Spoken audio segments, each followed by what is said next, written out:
Hello there and welcome to another one of these Lexical Lab 1 minute English videos. If you like this video, make sure you subscribe to our YouTube channel and check out our website www.lexicallab.com to find out more about our online courses. My 12-year-old son is currently going through a phase where he really likes asking me rather weird questions. For example, he'll ask things like, "What would you rather be in a fight with, Dad? A giant squid or a giant python?" That kind of thing.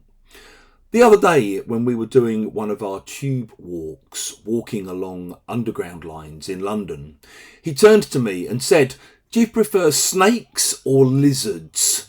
To which I responded by saying, "Well, to be honest, there's not much in it. I don't really like either of them."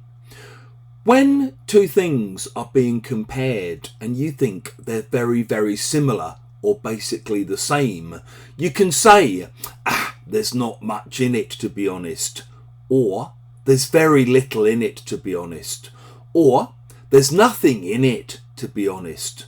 For example, maybe you're watching a football match between two teams who are very evenly matched, and you want to report to someone how it's going, who you think's going to win. You might say, "Well, the two teams are very evenly matched. There's not much in it, to be honest."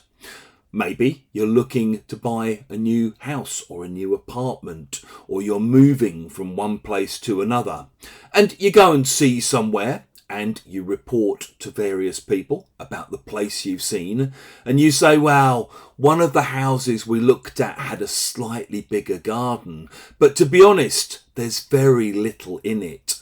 They're all very much of a muchness." Maybe you get a new role at work, you get promoted. Basically, you're getting paid a tiny little bit more, but there's not very much in it. The only real difference is the work is perhaps a little bit more rewarding. If you've enjoyed this video, please do click the like button. Please share it on social media with your friends, your students, your colleagues, and in the comment section below. We'd love to see examples of how you might use "there's not much, there's very little, there's nothing in it."